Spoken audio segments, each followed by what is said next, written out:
d'Afrique regorge de petits débrouillards, de talents cachés.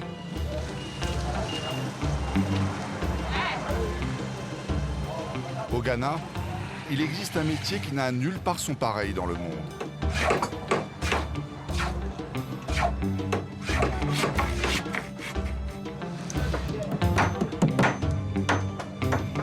Johnson semble fabriquer d'énormes jouets, mais il n'en est rien. C'est un cercueil pour un cultivateur de cacao. Il a donc la forme d'une fève de cacao. Il nous a fallu 3 jours pour le fabriquer. Là, j'ai fait un poisson pour un pêcheur. Celui-là était pour un fermier. Un cercueil en forme de palmier pour un producteur d'huile de palme. Et un autre en forme de machine à coudre pour le tailleur du village. Tous les menuisiers comme Johnson travaillent à la commande. Rien n'est fabriqué à l'avance. Les familles veulent des cercueils uniques. This is your coffin. Have you seen it? Yeah. Shall I show you how to open it? Yeah. Okay? Précieuse en a commandé un en forme de fève de cacao pour son neveu. It's nice. I'm okay. Are you okay with? Le jeune homme, cultivateur de cacao, a perdu la vie dans un accident de voiture.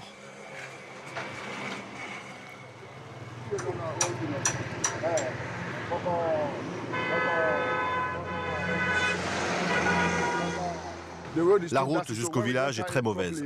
Si je n'attache pas le cercueil solidement, je risque de le perdre en roulant. Voilà pourquoi je l'assure le mieux possible.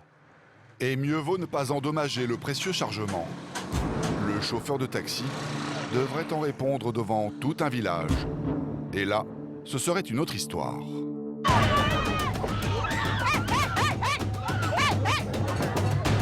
La ferveur qui se dégage lors des enterrements tourne parfois à l'hystérie collective.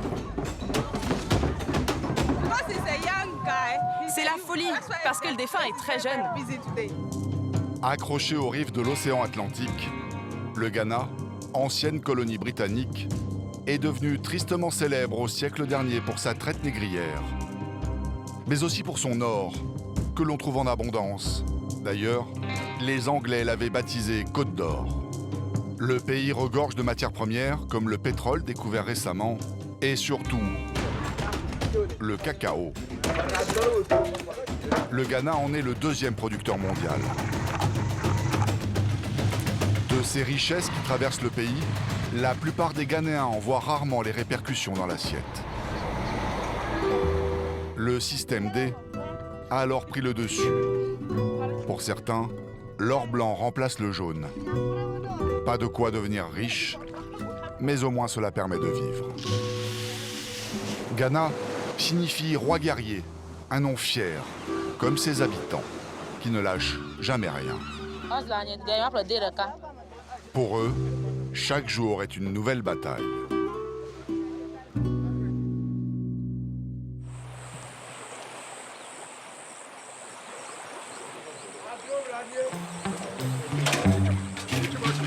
À la lumière de l'aube, les berges des îles du lac Volta, la plus grande retenue d'eau artificielle au monde, sont prises d'assaut par les bateaux-taxis. 3 fois par semaine, ils conduisent les habitants isolés au grand marché de la ville de Tapa.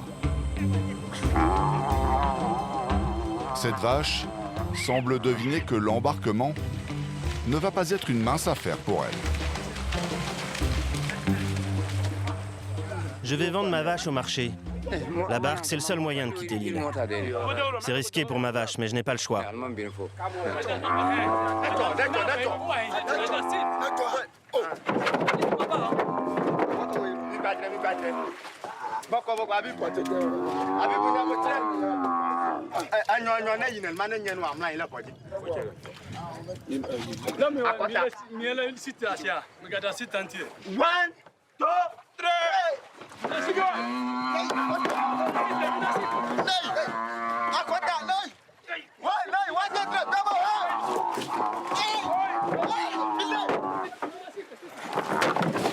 Bon, l'animal aurait sûrement préféré une passerelle, mais pas de bobo, la vache reprend vite ses esprits au grand air.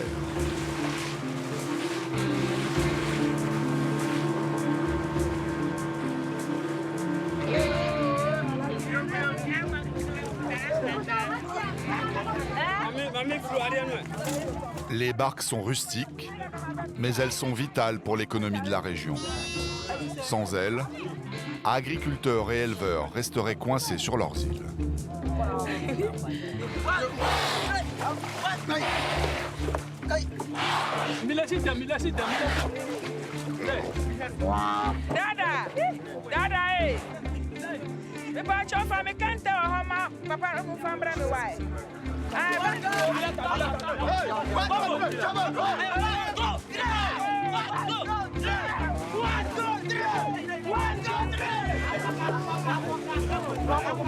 Chacun embarque comme il peut. De toute façon, ils n'ont pas le choix. Les ferries sont trop gros pour accoster sur ces bouts de terre. Très peu de passagers savent nager, et pourtant, les gilets de sauvetage servent surtout de pare-soleil. Mais bon, pas de quoi s'inquiéter, le lac est d'huile. Enfin, gare à la surcharge. Joseph, le capitaine, remplit son bateau au jugé.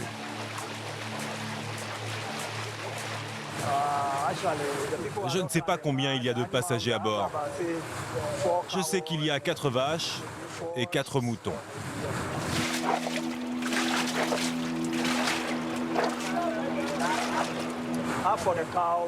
Au maximum, je peux embarquer une quinzaine de vaches et 150 passagers. Naviguer ici peut être très dangereux. Si tu n'as pas de chance et que la tempête se lève, lorsque tu es au milieu du lac, tu risques ta vie et ton bateau.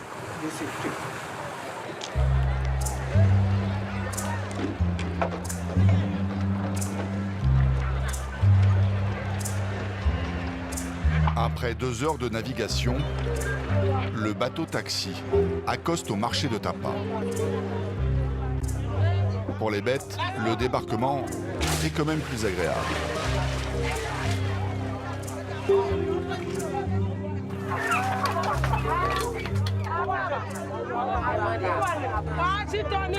Les passagers ont à peine mis pied à terre que l'embarcation reprend le large.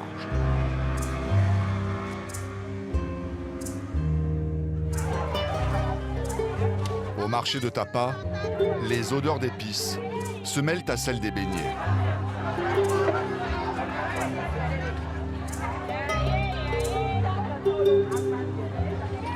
Du poisson, pas forcément frais.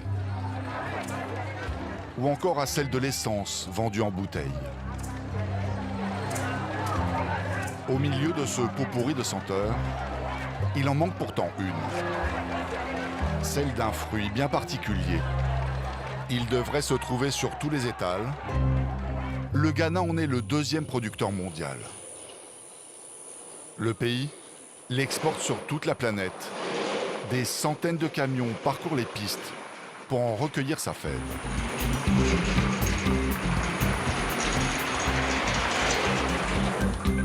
Et pourtant, même Abiko n'en a jamais goûté. Et pour cause, ses saveurs ne s'apprécient qu'une fois les fruits transformés.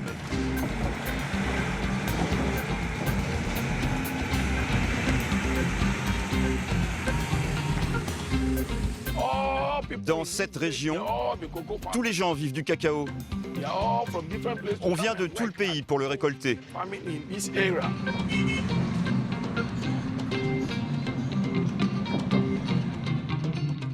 Ici, personne n'a jamais vu de chocolat. La plupart des cultivateurs de cacao n'en connaissent même pas le goût.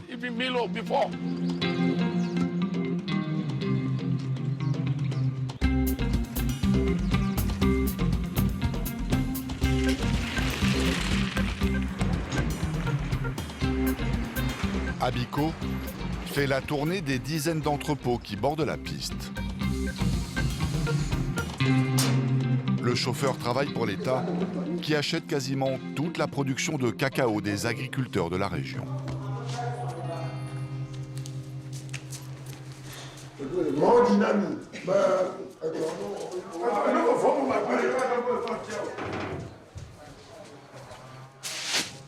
Combien pèse un sac 65 kilos par sac.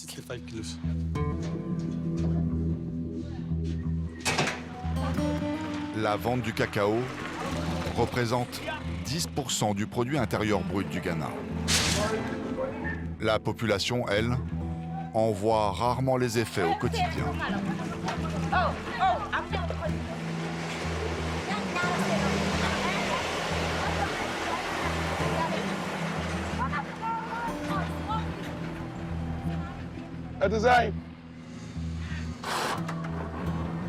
Même les routes qui mènent aux entrepôts sont à l'abandon.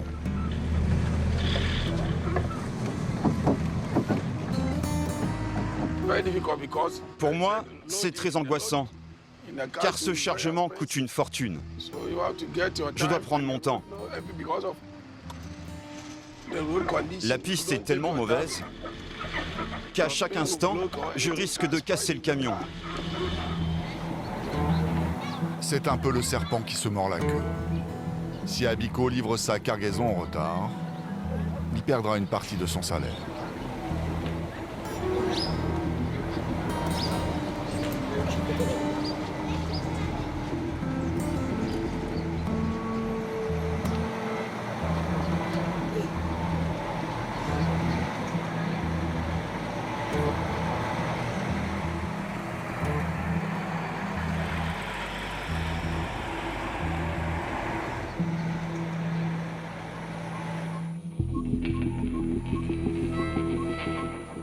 Au cœur de la forêt,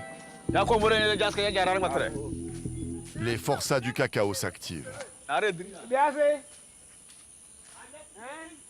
La saison se termine. Il faut cueillir les dernières cabosses, c'est-à-dire le fruit qui renferme les fèves, avant qu'elles ne pourrissent sur les arbres. Aucune machine ne peut remplacer la main de l'homme. La récolte est éprouvante, d'autant plus que le travail ne s'arrête pas là.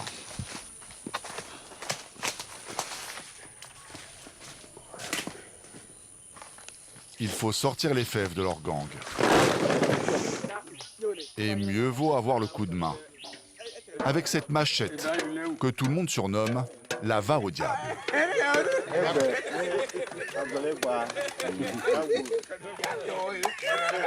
Le cacao, c'est la fierté du pays. Oui, puisque c'est la meilleure qualité. Puisqu'il y a d'autres pays qui fabriquent le cacao, mais ce n'est pas tout à fait bien comme celle du Ghana. Oui, le cacao, là, je suis sûr que c'est... Ben, chez nous, ici, en destination, c'est Accra. Mais arrivé à Accra, maintenant, je sais que c'est en Europe. Mais je ne connais pas le nom exactement de là où la destination.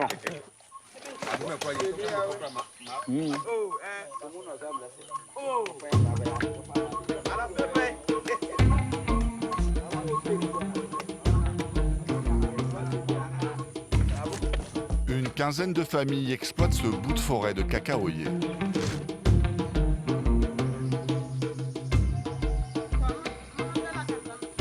Seulement depuis quelques années, la production est en baisse. La monoculture du cacao a appauvri les sols. Les arbres sont vieillissants et l'argent manque pour les remplacer. Aujourd'hui, chaque centime compte. Leur exploitation est située tout près de la frontière avec le Togo.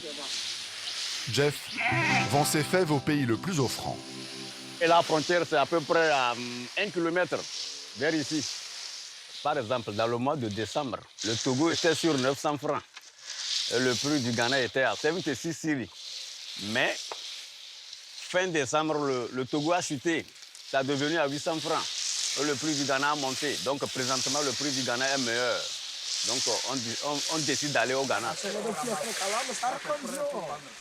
Bon, je vais mettre ça sur une moto. Et je vais amener ça au magasin. Et pourquoi tu veux sur une moto? Non, il n'y a pas de chemin. Il n'y a pas de route. Ce sont des pistes. Il n'y a même pas de route pour que la voiture puisse venir. C'est très dangereux. Il y a des accidents, trop même. Normalement, on devait faire des ponts, il n'y a pas de ponts. Si tu arrives là-bas, donc catégoriquement, tu vas faire accident. Tu serais même plus fort, mais non. Ça ne peut pas se passer. Toi-même, tu n'en auras pas que tu vas tomber, mais tu vas tomber.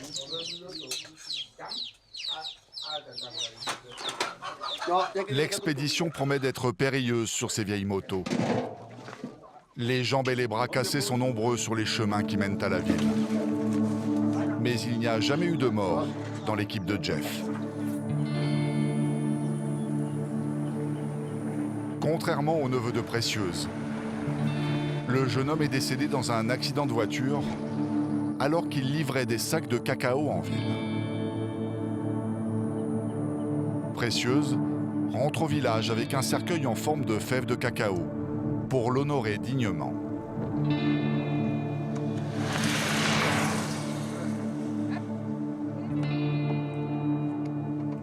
Tout va bien?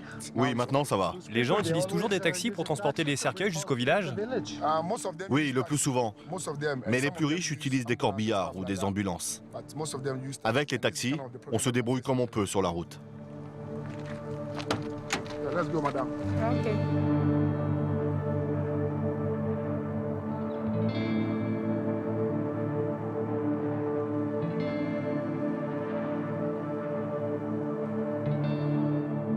They went to farm to collect some load to the market. Okay. With a car. When going, they came from the farm safely. On their way to the market, the car had an accident. And when they came to the house, the family said, because the car belonged to my brother, he should take the burden. You need to pay for every single thing, including the mom? Every single thing, including food. Including food? Yeah. Oh, so that would be a tough time for your brother. Yes.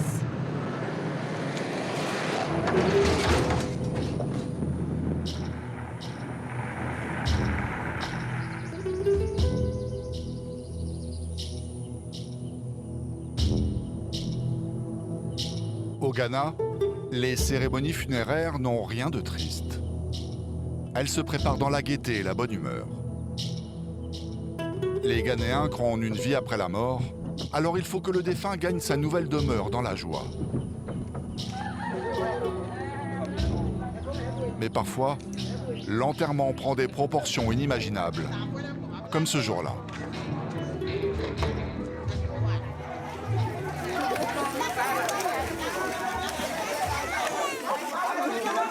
Tout le village y participe.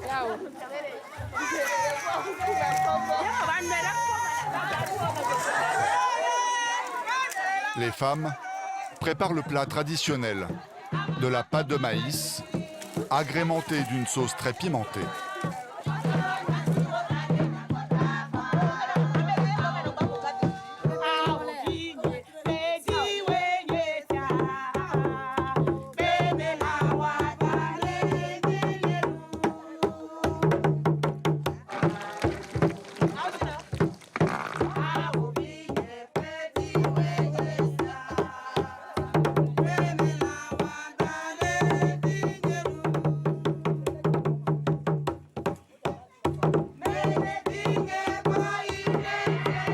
Avant sa mise en bière, ne soyez pas surpris, le mort est exposé à tout le village.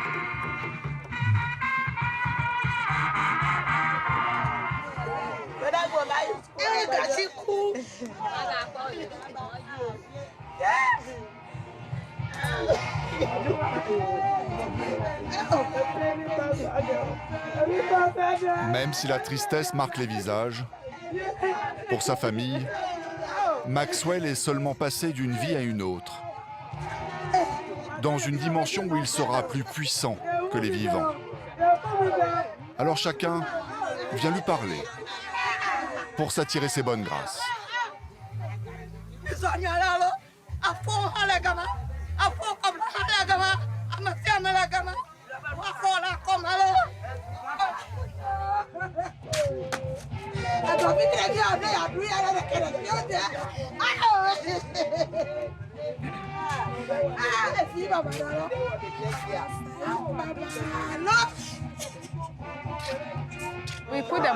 Il est habillé de cette façon parce qu'il faisait des études. Et on l'a installé comme ça pour montrer à tout le monde qu'il était un adolescent et un étudiant.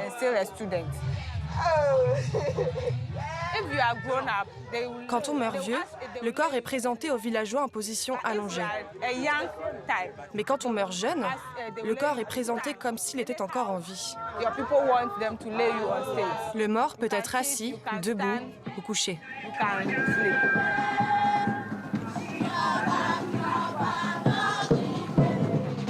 Le corps de Maxwell a été conservé pendant 4 mois à la morgue. Le temps pour la famille de réunir 300 €, le prix du cercueil.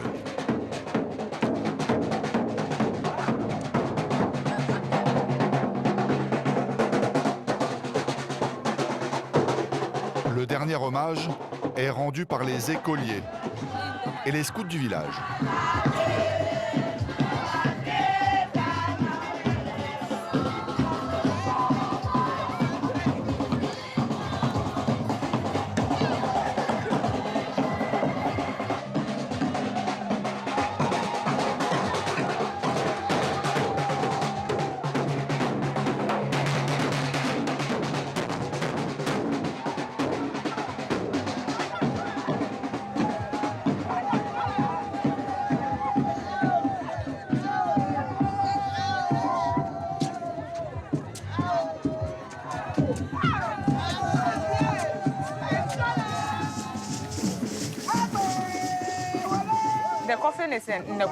Son cercueil est en forme de fèves de cacao, parce que son père les cultivait. Il allait encore à l'école, mais il aidait aussi son père à récolter le cacao.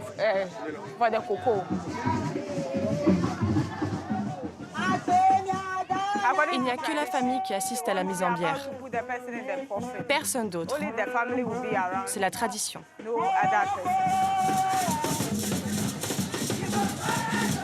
2 heures de cérémonie plus tard, le cercueil prend la direction du cimetière.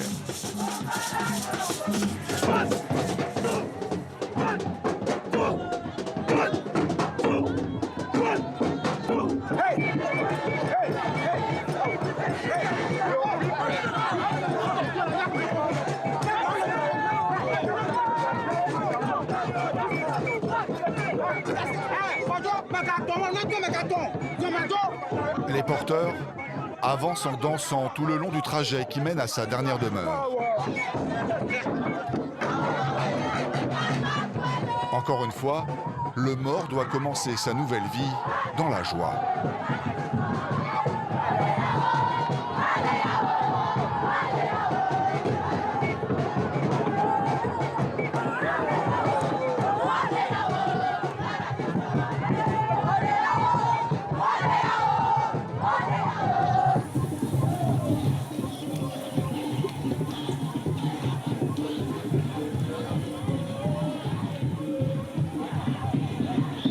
Mais avec la chaleur, les chants et le rythme incessant des tambours, l'enterrement du neveu de Précieuse vire à l'hystérie collective.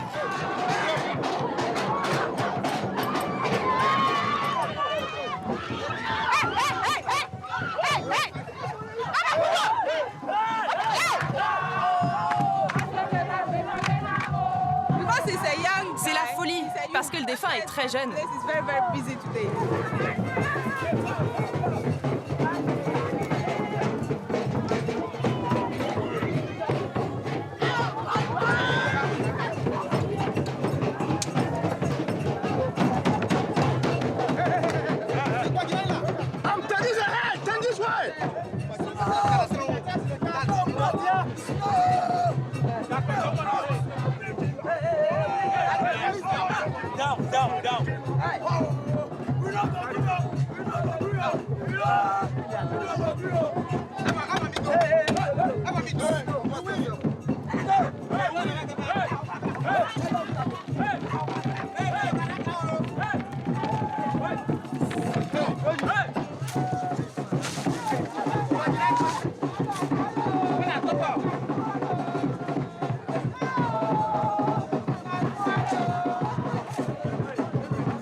Bien loin de la fureur de l'enterrement, Jeff et ses hommes partent en ville vendre leur dernier sac de cacao.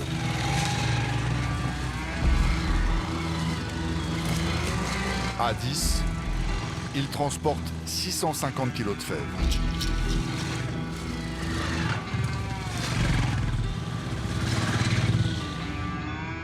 Personne n'a le permis. De toute façon, l'option conduite en brousse n'est pas dispensée dans les auto-écoles.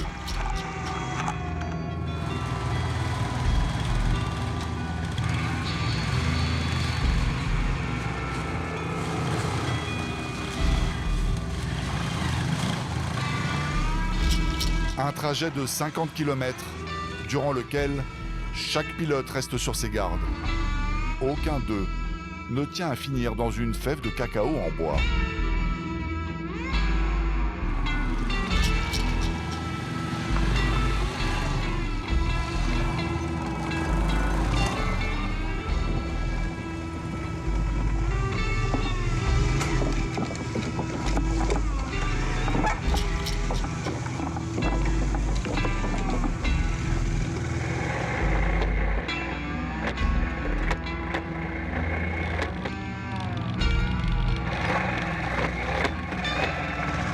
Après 2 heures de gymkhana, leur vieille moto commence à ressentir la fatigue.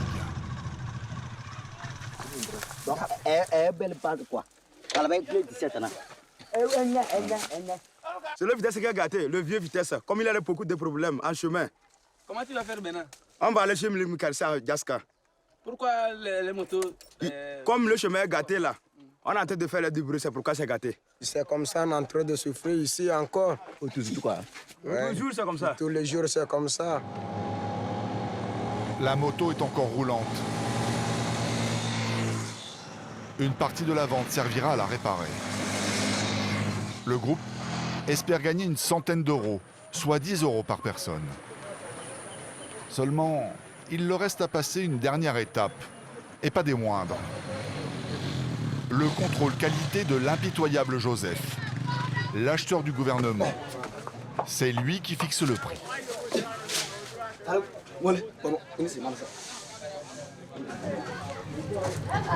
Merci.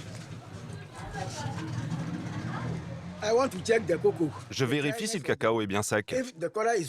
Si la couleur me plaît, je l'achète. Mais s'il n'est pas assez sec, je le sécherai moi-même. Ce jour-là, Monsieur Joseph est de bonne humeur. L'équipe de Jeff repart avec 200 €, soit 100 de plus que ce qu'elle espérait.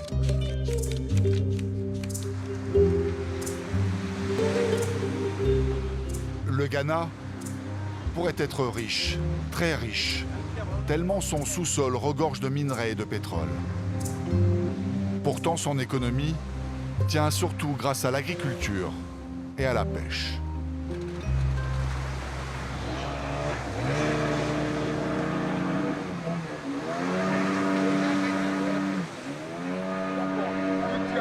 En vivre est loin d'être une partie de plaisir. Alors tous les jours, cet équipage s'en remet à l'invisible.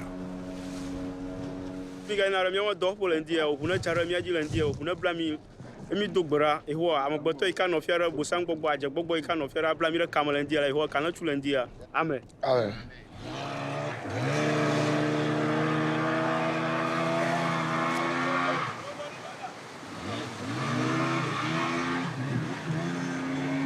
Reviens ma tia dit là. Reviens ma kaje tia mara mi so so re ji na re ro dage. Bu gwaro ha ma so so re la ji. O ha reviens je tia ma o so re ji bi pa pro mi ri maka. E mi da fu ma ka ba ka ni ro dage. Ado ngora o. Akure kare he ma de rora, de ro, de bobi. Oh hem.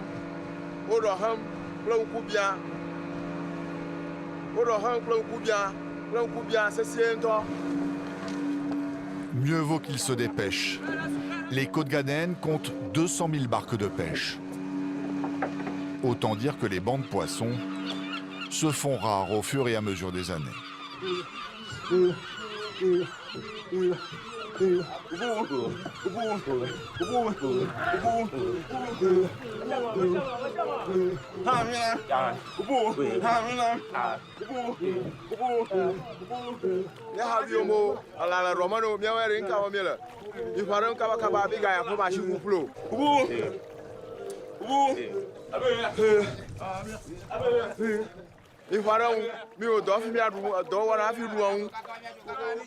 Emmanuel est le Bosco, autrement dit, le maître d'équipage.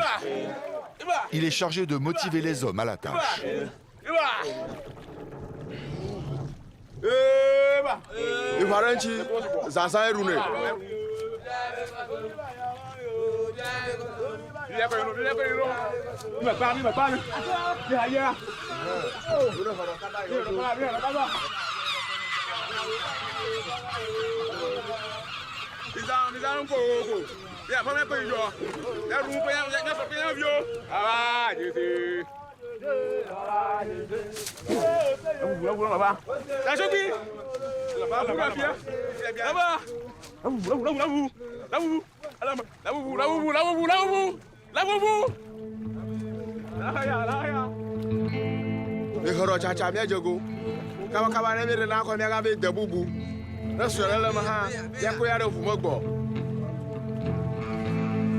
Il n'y aura pas de deuxième fois. La pêche est loin d'être miraculeuse. Une centaine de kilos tout au plus. Et seulement des petits poissons.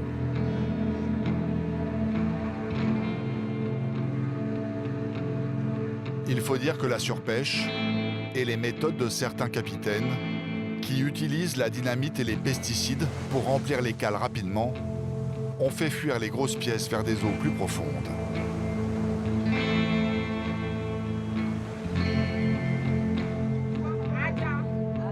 Sur la plage, des dizaines de femmes scrutent l'horizon.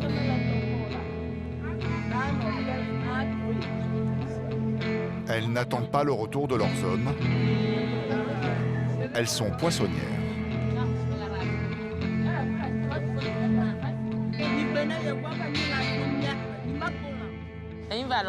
Le matin, nous partons de chez nous et on se rassemble ici pour attendre le retour des pêcheurs. C'est le seul travail qui nous permet de nous nourrir. Ça m'aide aussi à scolariser les enfants.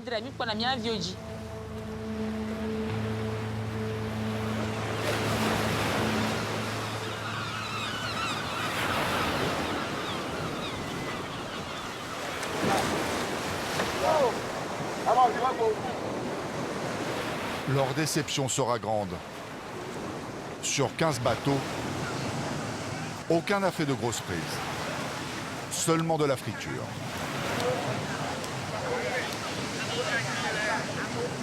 La bataille des poissonnières commence. Il n'y a pas assez de poissons pour tout le monde.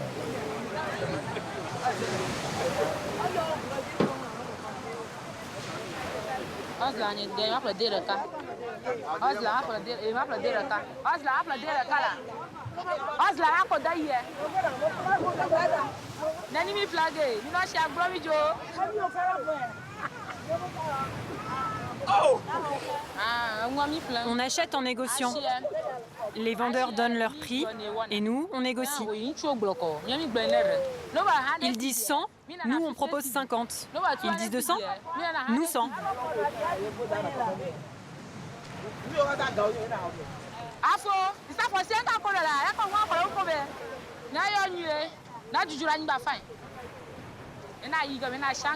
Je vais en faire fumer une partie et l'autre sera salée et séchée au soleil. Après, je vais aller les vendre au marché.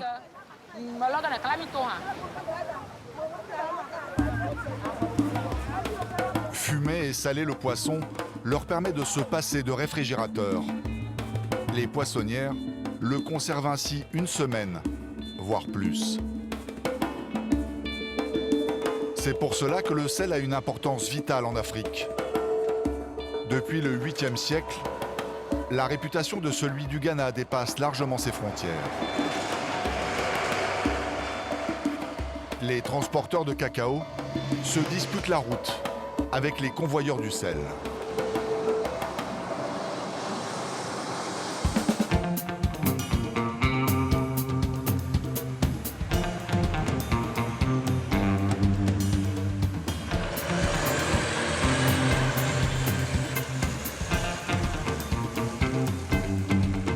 Cette entreprise indienne ne s'y est pas trompée.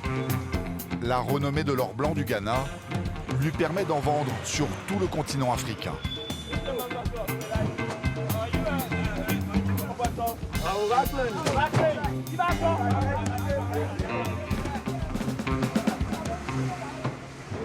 Je veux charger 2000 sacs de sel.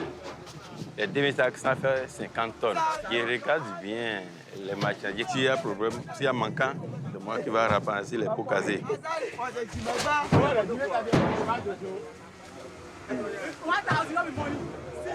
La route est difficile parce que des fois, les voleurs nous braquent sur la voie. Ils montent sur les bâches et déchirent nos bâches pour prendre les marchandises. S'il y a un peu de trous, et si tu freines un peu, c'est fini. Ils grimpent le camion seulement. Pourtant, sur ces routes défoncées, Georges peut difficilement appuyer sur l'accélérateur.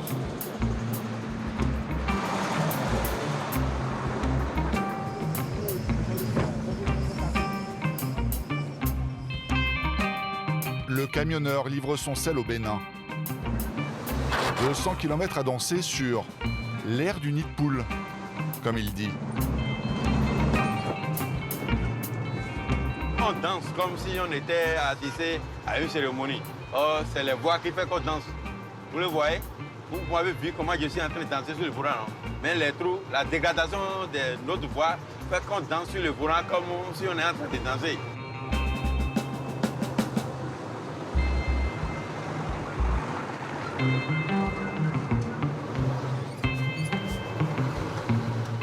Les routes ne sont pas du tout bonnes en Afrique. C'est catastrophe. C'est complètement gâté. Vous avez vu comment les camions. Vous voyez comment les camions souffrent. Parce que la voie n'est pas bonne. Et ce qu'on a pris comme bagage, c'est un peu lourd. La plupart des habitants de la côte vivent de l'exploitation du sel. À gauche et à droite, c'est du sel. Si même les bonnes dames, s'ils font des trous, un peu seulement pour dire ça, 1 mètre maintenant, et les comment va faire sortir du sel. Le sel est l'un des rares minéraux comestibles qui se trouvent en abondance. Une ressource inépuisable qui permet aux familles de la côte de survivre.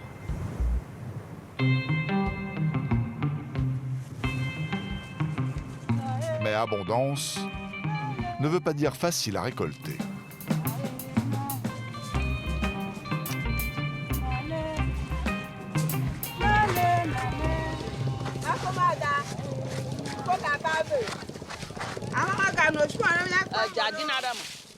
Ce sont les hommes qui distribuent le travail. Et nous, les femmes, on ramasse le sel. Si les hommes ne le font pas eux-mêmes, c'est que c'est un travail trop pénible. Et donc, c'est nous, les femmes, qui nous y collons.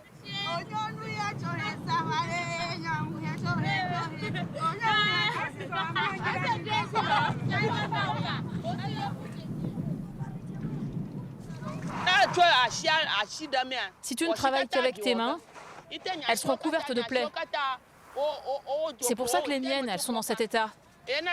Voilà pourquoi nous utilisons cet outil. Il est fait avec du bois et des clous pour pouvoir effriter le cristal de sel. Moi, ça fait 20 ans que je travaille le sel. C'est vraiment un travail très pénible. J'ai des courbatures terribles. J'ai très très mal au dos. Mes pieds se sont endurcis et abîmés.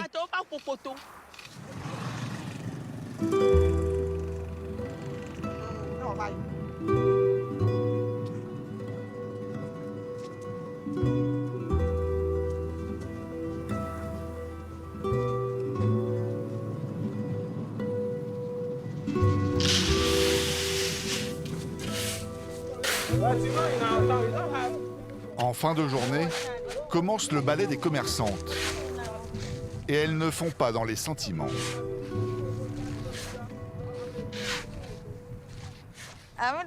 Moi, je veux que le sel soit beau.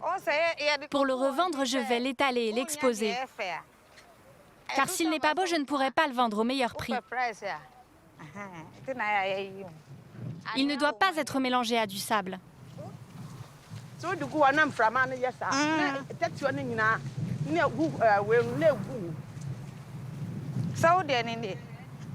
Johanna va avoir fort à faire avec cette acheteuse. Oh, you swear? Oh, sana maton. Oh, David, no wedding, dodo. Now, by my hand. More thanks. Oh, Pacho, and me. Oh, yeah. Oh, me de cuckoo. Oh, miss me, Pacho.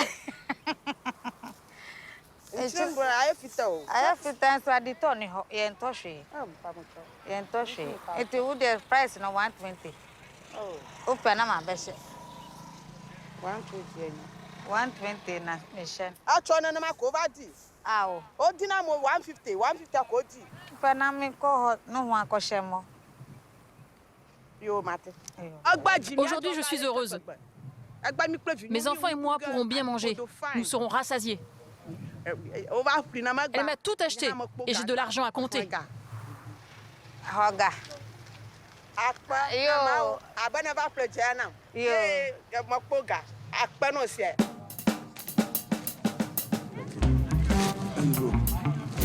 21 €. De quoi tenir une semaine avec ses 2 enfants.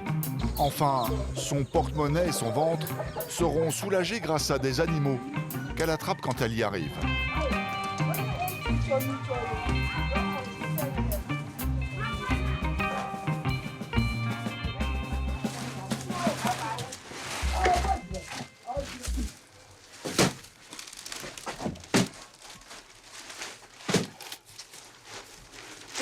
Voici ma demeure. C'est ici que j'habite. Je n'ai pas d'autre endroit. Toutes mes richesses sont ici.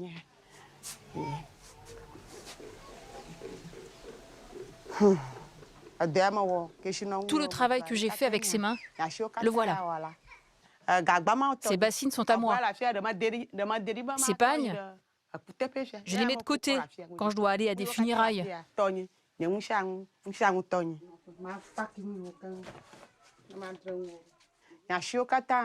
Mes mains sont abîmées à cause de mon travail.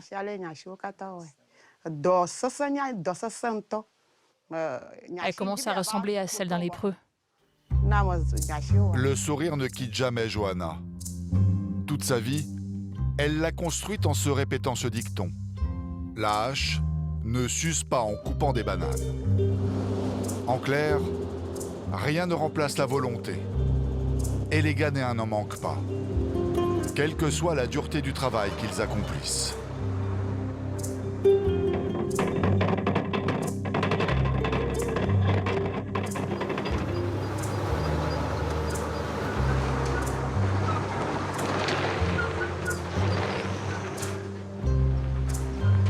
Voilà maintenant des heures que Georges et son assistant dansent dans leur camion.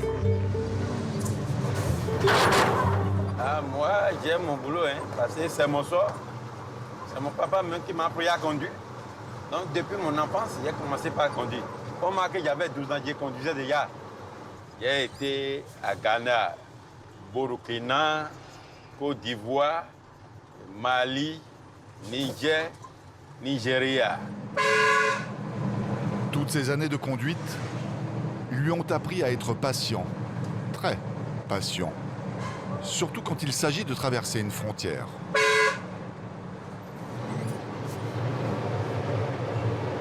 Il va descendre. J'allais faire l'enregistrement. Georges et son assistant arrivent à Aflao, la ville frontière avec le Togo.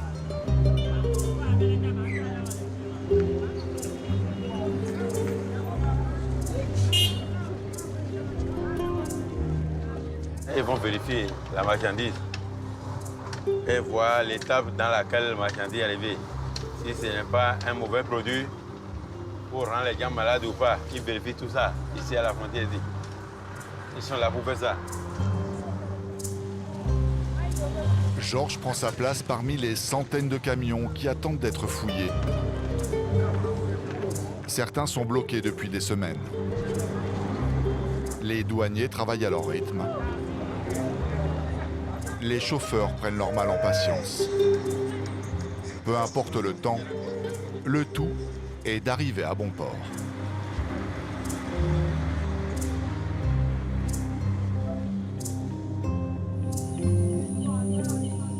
Dans la forêt de Cacaoyer, Jeff s'apprête lui aussi à traverser la frontière.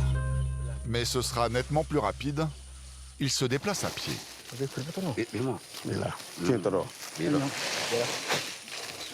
Ça, ce sont les derniers sacs. Je vais traverser la frontière. C'est-à-dire, bon, j'ai besoin du franc CFA. Maintenant, actuellement, je voudrais aller au village avec les francs CFA. Donc, je vais amener le dernier sac pour vendre. Cette année, ça n'a pas bien produit. Hein. Cette année, le coco, le cacao, c'est pourri. La pluie a gâté tout le cacao. Très abîmés, ces fèves sont invendables au Ghana. Au Togo, Jeff connaît un commerçant peu regardant sur la marchandise.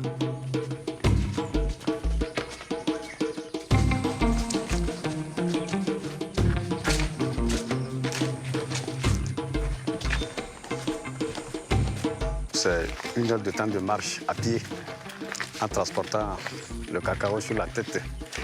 Tout juste arrivé à la frontière, on va ça et on revient à la ferme. Enfin, c'est loin d'être une balade pour les porteurs. Près de 30 kilos pèsent sur leur tête.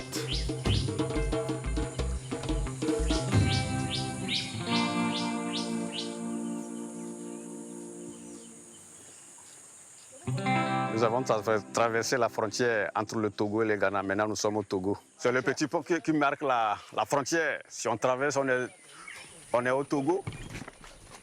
Maintenant, je suis au pays.